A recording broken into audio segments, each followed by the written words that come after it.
My most recent memos have had to deal with disturbing topics: assaults, mistakes, bad bench behavior, to name just three. I use this space to share my thoughts and my beliefs with you on such things. But from time to time, I need a break from these matters. I need to refresh myself. Often, I find it helpful to chew on some history for a little inspiration and clarity. As Winston Churchill so aptly stated, the further back I look, the further forward I can see. And that is a direct lift from a memo I wrote in 2008. The Churchill quote is known as an aphorism. What's that, you ask? An aphorism is a concise and forcefully expressive observation that contains a general truth. In other words, a short, pithy piece of advice. During a business trip to Birmingham, Alabama in 2007, I was in a local bookstore and happened upon a squat 437-page book offering the reader a guide to the world's great aphorists. On the plane ride back to Milwaukee, I dug in, and by the time the wheels hit the tarmac, I felt refreshed and reinvigorated. The author, James Geary, probably wouldn't know a referee from a reverend, but his collection of aphorisms sure hit home. Now, immersed in the current climate change, influencing and searing officiating at all levels, I felt drawn back to that book. Touching such ground can have a needed cooling effect. The words wash over you. Let me say that some of the names that you're going to be hearing here shortly will be very familiar to you.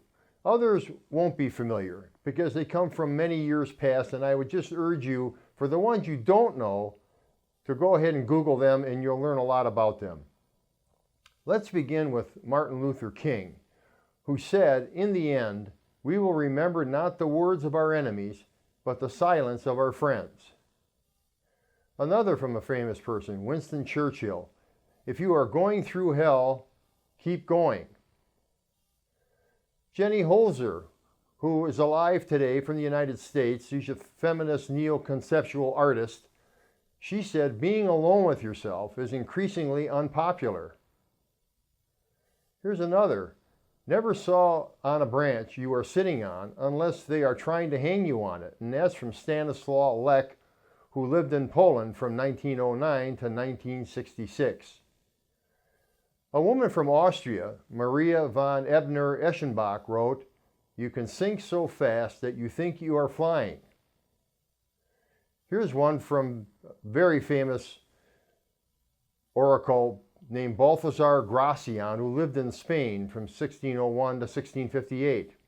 Gracian said, "Evil news carries farther than any applause." That's a good one to remember, isn't it?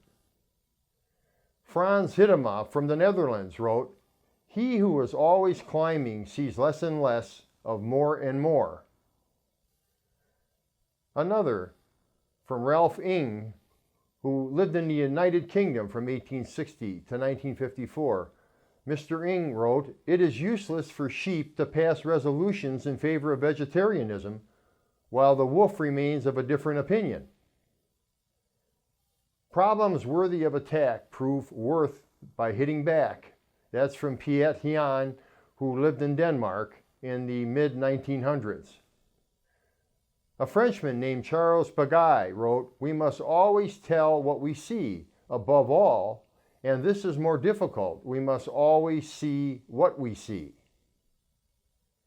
And this from Peter Robinson, also from the United Kingdom, who's still alive today. Peter wrote, "The point of no return is precisely the place from which you will have to find a way home." This is one of my favorites from Maria Luisa Spaziano, who is still alive, lives in Italy. She wrote, "If you've stuck a knife in someone's back, have the good taste to not report him to the police for unlawful possession of a weapon." I think that's really an excellent one, isn't it? This from the world-famous George Santayana, philosopher historian. "Progress depends on retentiveness. Those who cannot remember the past are condemned to repeat it."